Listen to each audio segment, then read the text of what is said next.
Atos, capítulo 21. Paulo vai para Jerusalém.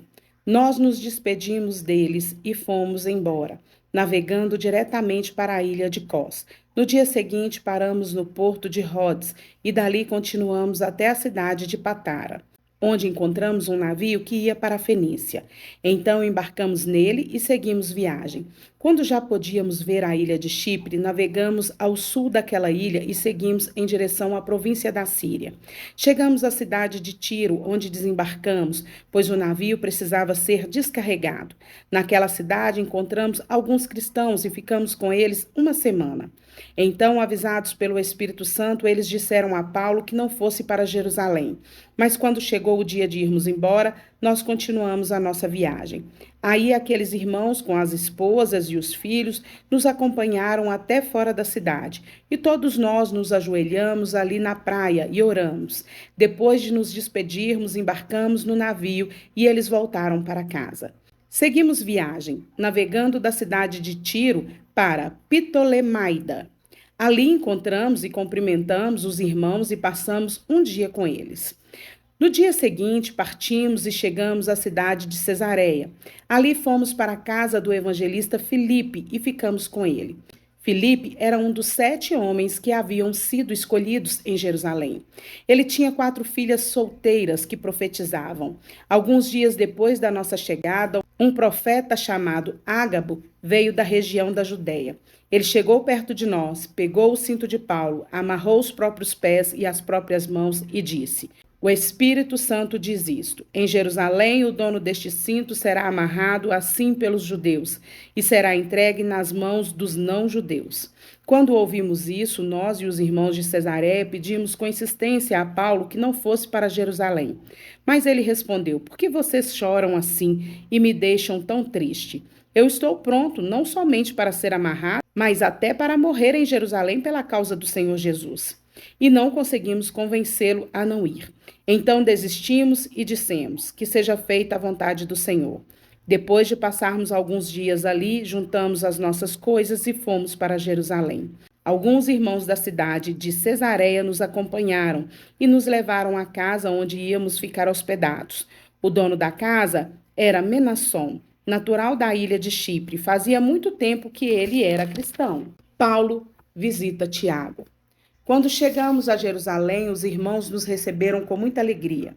No dia seguinte, Paulo foi conosco até a casa de Tiago para se encontrar com ele. E todos os presbíteros da igreja estavam presentes ali. Então Paulo os cumprimentou e deu um relatório completo de tudo o que Deus tinha feito por meio dele entre os não-judeus. Depois de o ouvirem, todos eles deram graças a Deus e disseram a Paulo: Veja bem, irmão, há milhares de judeus que se tornaram cristãos e todos eles são fiéis à lei de Moisés. Eles ouviram dizer que você ensina os judeus que moram em outros países a abandonarem a lei, dizendo a eles que não circuncidem seus filhos, nem respeitem os costumes dos judeus. O que vamos fazer? Com certeza eles já ouviram dizer que você chegou. Portanto, faça o que vamos dizer. Estão aqui entre nós 4 homens que têm de cumprir uma promessa a Deus.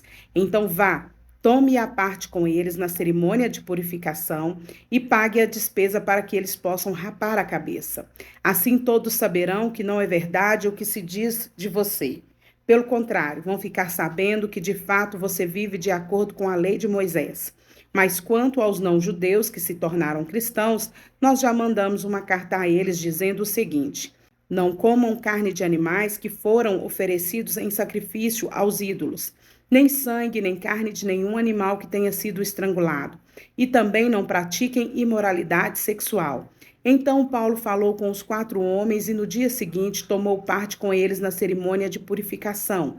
Depois entrou na área do templo para avisar quando iam terminar os dias da purificação, isto é, a ocasião em que cada um dos 4 homens deveria oferecer o seu sacrifício. Paulo é preso no templo. Quando os 7 dias da purificação estavam para acabar, alguns judeus da província da Ásia viram Paulo na área do templo. Então atiçaram a multidão, agarrando Paulo, e começaram a gritar: Israelitas, nos ajudem, este é o homem que vai pelo mundo inteiro falando a todas as pessoas e dizendo mentiras contra o povo de Israel. a lei de Moisés e este templo. E agora ele está trazendo não-judeus para dentro da área do templo, profanando assim este lugar santo. Eles disseram isso porque tinham visto Trófimo, que era de Éfeso, na cidade com Paulo, e pensavam que Paulo o havia levado para dentro da área do templo. A confusão se espalhou por toda a cidade e o povo veio correndo de todos os lados. Eles agarraram Paulo e o arrastaram para fora da área do templo e fecharam os portões. Quando a multidão já ia matar Paulo, o comandante das tropas romanas recebeu a notícia de que toda a cidade de Jerusalém estava em revolta. Então reuniu depressa alguns oficiais e soldados e correu para o meio do povo. Quando a multidão viu o comandante e os soldados, parou logo de bater em Paulo. Aí o comandante chegou perto de Paulo, prendeu-o e mandou amarrá-lo com 2 correntes. Depois perguntou: Quem é este homem? O que foi que ele fez? Mas na multidão uns gritavam uma coisa, outros gritavam outra. A desordem era tão grande que o comandante não pôde descobrir o que havia acontecido. Então mandou que os soldados levassem Paulo para dentro da fortaleza. Quando chegaram perto da escada, os soldados tiveram de carregar Paulo por causa da violência da multidão que vinha atrás gritando: Mata! Mata! Paulo se defende. Quando iam levar Paulo para dentro da fortaleza, ele disse ao comandante: Me dê licença para falar uma coisa com o senhor? O comandante perguntou. Você sabe falar grego? Por acaso você é aquele egípcio que algum tempo atrás começou uma revolução e levou 4.000 terroristas armados para o deserto? Paulo respondeu: Eu sou judeu, nascido em Tarso, cidade muito importante da região da Cilícia. Por favor, me deixe falar com o povo. Então o comandante deixou Paulo ficar de pé na escadaria e fez um sinal com a mão para o povo pedindo silêncio. Quando todos ficaram calados, Paulo começou a falar em hebraico e ele disse: